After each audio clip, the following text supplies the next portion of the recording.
Барлықтарыңа сәлем достар, сенімен бірге мен Аям, және де бүгінгі видео ұзақ күткен боларсыңдар, или білмей күтпеген де боларсыңдар. Жалпы менің тарихтан, яғни дүниежүзілік тарихтан ұбт оқиғамен бөліскім келіп тұр. Енді бастайық. Ең бірінші ұбт оқиғамен бөлісем. Мен жалпы таңдау пәнім дүниежүзілік тарих ағылшын болатын, және де сол дүниежүзілік тарихтан мен бірінші грант ұбт-дан мен қадалған болатын жестко. Яғни ол кезде мен 29 балл алып қалдым, қателеспесем. Мына шығарып қояйын. 29 балл алдым. Келесі екінші грант ұбт-дан мен 45 балл алдым. Енді сендер ойлаңдар, ол екеуінің арасы ровно бір ай болды. И қазір мен сендерге нағыз тактикалармен бір ай ішіндегі қандай нәрселерді істеу керектігін сол балды көтеру үшін, яғни 29-дан 45-ке секіргенде примерно 16 балл көтеріп отырмын мен. Сондықтан да егер менің қолымнан келсе, адамның жасаған іс-әрекетін адам жасай алады демекші, сендердің де қолдарынан келетін болады. Ал ендеше жайғасып отырыңдар, қолдарыңа ручка дәптерлеріңді алып алыңдар да мені жақсылап тыңдап бастанып кеттік. Бірінші ұбт тапсырғанда мен жалпы 103 балл ғана алдым, яғни 29 тарихтан алған болатым. Екіншісінен мен 45 алдым, общий 121 болды. Екеуінің арасында жаңа айтып кеткенімдей бір ай. Енді бірінші мен өзімнің жасаған қателіктеріммен тоқталып өткім келіп тұр. Яғни бірінші жасаған қателіктерім ол әрине де мен жүйелі нақты курс таңдаған жоқпын. Мен кінәламаймын ол курсты, жалпы ол курста басқа сабақтар жалпы жақсы үйретіледі, бірақ именно не екенін білмеймін, тарихтың беретін ағай қатты үйретпеді бізге. Біз қалай тақырыптарды, сабақтарды қалай өтеді екенімізді айта кетейін. Яғни бізде аптасына 2 рет сабақ болады онлайн зумда, и сол сабақты өткен кезде біз ағай ол кезде бізге өздерінің сол курсының кітабын бойынша өтеміз, немесе жаңағы мектептің бағдарламалық кітабы бойынша өтеміз. Ол нені зумда онлайн ашып қояды, ол кісі бізге оқып береді, и келесі өзінің жаңағы өзінің курстың кітабының астында тақырыптан кейін бір сұрақтар болады, тест тапсырмалар болады, бір 20-15 сұрақ деген секілді. Сөйтіп соларды орындау арқылы бірге солай ғана өтіледі, аптасына 2 рет сабақ. Сөйтіп мен жүйелі таңдамадым, солай өтті жалпы. И бірінші ол жүйелі курс таңдауларына кеңес беремін. Білмеймін нақты қандай, 140 жақсы шығар, кәдімгі куратор қадағалаған мынау.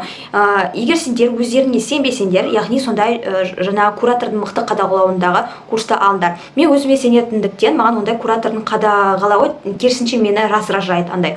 Біреу қадағалап отқан ұнатпаймын. Керісінше өзім бір нәрсені оқып, бір нәрсені дәлелдеуге тырысатын адаммын да, сондай қасиет бар. Егер сендер мен секілді болсаңдар, онда кураторсыз обычно андай пакеттер болса, сондай обычныларын алуларына кеңес беремін. Сендердің өздеріңе бірінші қолайлы болу керек сол нәрсе. Екінші айтатын қателігім, ол мен жүйелі, менен мақсат, яғни жүйелі жоспар болған жоқ. Яғни мен қысқа дейін кәдімгі обычно әр бөлімін оқыдым, әр бөлімін былай неттім. Және де тағы да бір қателігім конспект жазбау. Яғни мен просто оқыдым, мысалы 6-шы сыныптарда асықпай оқыдым, конспект жазу, күн өтіп жатыр, мен кешінше көп бөлімді ағылшынға бөліп кеттім. И сөйтіп мен конспект қалды жайынша, сөйтіп мен нағыз прям қатты дайындала бастағаным ол қыстан кейін болды. Сол кезде кәдімгідей ойыма қонды, барлық тақырыптарды, яғни барлық 6-дан 11-ші сыныпқа дейін кітапты жинап алып, сол жердің барлығын от үйде оқып конспекттелеу керектігін сол кезде түсіндім. Қателігім, яғни мен жаңағы айтып кеткенімде бір пәнге ғана көбірек көңіл бөліп кеттім. Яғни қыркүйектен бастап мен тарихты да ағылшынды да оқып жүрдім екеуін қатар, бірақ көбінесе мен ағылшынға акцентті қойып кеткен болатынмын. Сондықтан да сендерге айтар кеңесім, екі нәрседен бірге акцент алып жүріңдер. Немесе егер сендер қайсына жақсысыңдар, сонда кішкене әзірге бастыра тұрыңдар да, мысалы оқыңдар, екеуін де бірге обязательно оқыңдар, оқу керек. Өйткені 11-ші сынып кезде бір тақырыпты оқымай қалсаң біттің, ана ұбт-дан салам алейкум боласың. Сондықтан да сендер екі пәнді де қатар алып жүріңдер, бірақ мысалы ағылшынды кішкене ғана оқысаңдар, жаңа тарихты 2-3 есе көп оқуларың керек. Сондай понятиямен өмір сүрулерің керек сендер. Жарайды, мен сөйтіп көңіл бөліп кеттім, и мен жүйелі түрде оқымадым. Енді 4-ші қателігім мен өзімен жаңағы кері байланыс екен секілді өзімді тексермедім. Мен бір тақырыпты оқып аламын, бәзбін конспект жазын, анау-мынау, и бір конспект жазасында аумен салам алейкум ол ұмытылып кетеді. Яғни мен оны вообще білем ба, білмеймін ба, ол маған қызық емес, главное мен оны оқып бітті. Ради галочки істеу, менің қателігім ради галочки істеу болды. Яғни мен жаңағы барлық немді жоспар қылып жазатым ғой дәптеріме, и ради галочки сол тақырыпта галочка тұрсыншы деген ниетпен орындайтында, а мен ол басыма қону керек па, қонбау керек па, мне было неинтересно, грубо говоря. Сондықтан да сендер ради галочки сияқты, мен сияқты менің қателігім жасамады. Сендер әрбір тақырыпты ұсақ түйегіне дейін білулерің керексіздер. Прям басынан неден басталады? Мысалы жаңағы қалай? Ең бірінші кіріс жорықтарын дейді, Кіріс жорықтар қалай басталады? Кіммен именно одақтасады? Мысалы қазір ұмытып қалдым, менің қанша ай өтіп кетті уже. Бірінші курстың ортасында оқып жатқаннан кейін екінші семестр басталып кеткенде не айтамыз енді. Сөйтіп мысалға кім қатысты именно, одан кейін қай, мысалы мынандай жыл мынандай не болды, ұсақ түйектеріне де білулерің керек. Өйткені ұбт непредсказуемый. Ол прям ұсақ түйегін прям қадалсыншы деп сияқты береді да. Сөйтіп ұсақ түйегіне де мән беріңдер. И бесінші жасаған қателігім, яғни оның барлығын для галочки істедім ғой. Енді мен осознавать етіп, бірақ кеш әрекет істедім. Мен өзімді жаңағы айтып кеткенімдей тексерген жоқпын. Мен өзімді арнайы тесттерден өткізген жоқпын. Мен арнайы әрбір тақырыпты ұсақ тегінен жаттамадым. Сондықтан да сендер әрбір тақырыпты оқып болғаннан кейін сендер өздеріңді бекітулерің керек. Яғни тақырып бекіту болсын, жаңағы тақырыптағы квизді орындау болсын, соның барлығын орындауларың керек. Алтыншы жасаған қателігім ол мен жаңағы әрбір тақырыпты қайталап отырмадым. Сендер қайталап отыруларың қажет, өйткені адамның миы енді әрине біз робот емеспіз, барлығын еске сақтай алмаймыз. Сондықтан да сендер әрбір тақырыпты кемінде 2 аптада бір рет қайталап отыруларың керек. Даже каждый апта сайын қайталасаңдар вообще тема супер болады. Сол. Енді сендерге кеңестерімді айтайын. Мен осы бір айда не істедім, долгожданный момент. Енді бастаймыз. Бірінші мен істегенім, бірінші мен қадалдым, бір апта бойы, ойланды, бір айда 4 апта ғой. 4 апта. Бір апта бойы мен андай бар ғой депрессияда болдым, өйткені мен қорықтым, грант ала алмай қалам ба деп. Сендер білесін болады шығарсыңдар. Ағылшынды тарих таңдаған адамдарға грант алу өте қиын. Егер сен 100 алса, тем более вообще грант ала алмайсың, даже андай көмекші гранттардың өзіне даже іліге алмайсың да. Кем дегенде бір 110-нан асыру керек андай. Именно аким грант сондай ғана әрең ілігесің, бірақ настоящий грант хотя бы алу квотасына да ілінбейсің. Сондықтан да маған цель хотя бы 120-дан асыру болды. Сөйтіп, бір айдың бір аптасында мен депрессияда болдым, прям депрессияда.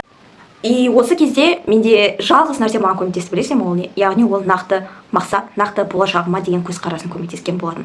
Яғни мен сендер білетіндей, мен 9 сыныпта Стамбулда оқыдым. Одан кейін 10 мен 11-ді мен Стамбулда оқығым келмеді, белгілі бір себептермен байланысты. И мен ауылда оқыған болатым, яғни Алматы облысындағы ауылда оқыған болатым. 10 мен 11 соқта оқыдым. Менде нағыз мақсат болған. Мен Алматыға түскім келмеді. Мен Алматыда мүлде универлерде, яғни маған Алматының жалпы атмосферасы қатты ұнай бермейтін. Сондықтан да мен өзімнің туған қалама Астанама келгім келді универді оқуға. И именно Астанадағы ЕНУ деген университетке қатты түскім келген болатын. Вот, сондықтан да сендердің нағыз мақсаттарың болса, сендерді ешкім тоқтата алмайды деген нәрсе бол шын. Сендер нақты мақсаттарың болу керек, нақты болашаққа деген жаңа көзқарастарың, визуализациялар мықты жүзеге асу керек. Сөйтіп мен болашағым, егер менің осы студенттік өмірім Астанада өтпесе, мен онда қазіргі жасап жатқан осы күнге дейін жасаған іс-әрекеттің бәрі жалған, яғни босқа кеткені деп шешім қабылдадым өзіме. Және де солай шешім қабылдағаннан кейін мен іс-әрекеттер істеуді жөн көрдім. Яғни мен бір аптам кішкене сабақ оқып жүрдім, әрине, таңнан кешке дейін сабақ оқып жүрдім, депрессияда болдым. И қалған 3 апта мен реально жүйелі түрде оқыдым. Біріншіден мен барлық тақырыпты қайталап шықтым бір аптада. Содан кейін нақты именно ұсақ түйегіне дейін келетін барлығын қайтадан конспектілеп шықтым. Ұсақ түйегіне дейін барлығын числолар мен ең маңыздыларын бір дәптерге жазып шығып, олардың барлығын жаттадым. Ол кезде бір айым маған өте қатты ауыр болды. Яғни мен чисто сабаққа ғана көңілімді аудардым, барлығын отмена жасадым, даже жаңа соңғы қоңырау қатыстым, вальсқа дайындыққа вообще ешқайда бармадым. Яғни мен вальс билеймін 11 сыныпта. Выпускной андай балет ондайға да қатыспадым. Яғни мен бәрінен отказ бердім. Егер де сендер бір мақсатқа жеткілерің келсе, андай бір нәрсені жертвовать ету керексіңдер деген ол шын нәрсе. Егер мен жарайды вальске де барлығына қатысатын болса, мен қазір ондай 121 балл, яғни жарайды ол басқалардан аз көрінуі мүмкін, бірақ маған сол 103-тен 121-ге бір айдың ішінде секіру өте көп жақсы нәтиже болатын, бірақ әлде де жақсы істей алатын негізінде. Сөйтіп мен тарих ең ужасный болғандықтан мен тарихқа сол бір айдың ішінде көбінесе тарих, бірақ ағылшыннан да оқып жүрдім екеуінде. Көбінесе сол екі таңдау пәніне көңіл бөлдім, екеуі де жақсы нәтижеге жеткізілді.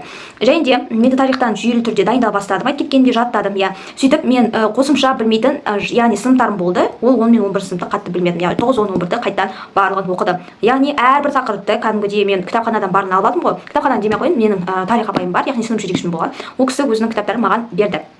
Дайындал, сосын кейін жаза бітіргеннен маған қайтып бересің дегенде. Рахмет ол кісіге көп.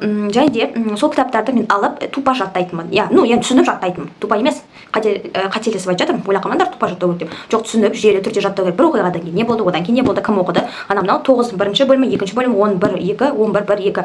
10 мен 11-ге прям қатты асы көңіл бөлген жоқпын, бірақ ең қатты прям жаттаған сыныбым 9 1 мен 2 болды. Сендерге де кеңес беремін.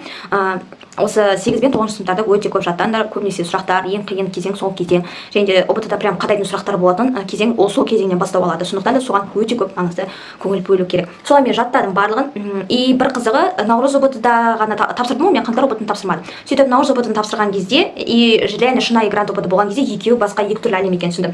Наурыз ОБТ-да осы сифтермен, немен спокойно алып кетулері мүмкін, өйткені оңай кәдімгі реально оңай сұрақтар беріледі. Бірақ шынайы грантта ол непредсказуемый сұрақтар, өйткені ол әрбір жаңа база жаңарып отырады. Арнайы мұғалімдерді жаңағы мамандарды шақырып соларға жасатқызады, ойынан кәдімгі кітаптан сұрақтар құратқызады. Ол сұрақтарды ешкім білмейді, өйткені ол қазір сендер дайындалып жатқанда, олар дайындалып жатыр, уже базаға нұсқалы бойынша шығарып жатыр да, олар дайындап. И олар сендер білмейсіңдер. Олар прям білмеймін, кітаптың прям соңғы бетінің бір бұрышындағы сұрақты ала салуы мүмкін деген секілді. сол үшін де сендер ұсақ түйегіне де мән берулерің керексіңдер. Мен наурыз ОБТ-да реально шын ОБТ-да мен прям шок болған. Екеуінің де тарихы екі түрлі. Бірінші наурыз ОБТ-да тарих өте оңайырақ болды. Бірінші шынай нағыз ОБТ-да маған қиынырақ болды шыны керек. Және де менің тағы бір мен ежелгілерге қатты көңіл бөлмедім. Мен кәдімгідей нелерге бифтарға естіп алғам ғой. Типа нағыз ОБТ-да ежелгілер келмейді, анау мынау деген секілді. Оған вообще сенбеңдер. Ежелгіні де қазіргіні де барлығын оқу керек екен. Жалпы барлығын оқулар керексіңдер. Барлығы. Вообще сол қабылданбайды. Тіпті суреттеріне де назар аударуларың қажет. Мысалы бізде анау қателеспесем 11-ші ма 10-шы сыныптың кітаптарында кәдімгідей бір портрет немесе бір суреттер болады да, и мысалы балық пен жаңағы балық қалай еді? Короче, балық ыдысының ішінде жүреді ғой, сол суреттің авторы кім деген сұрақтар да болды, немесе осы сурет қалай аталады деген суретпен байланысты сұрақтар да болды. Сондықтан да сендер де ерінбей әрбір суретті ассоциациямен, авторлармен и қандай жанрда сурет салды, мысалы жаңағы қазір ұмытып қалдым, если честно, миым ауырып тұр, прям айтуға сендерге.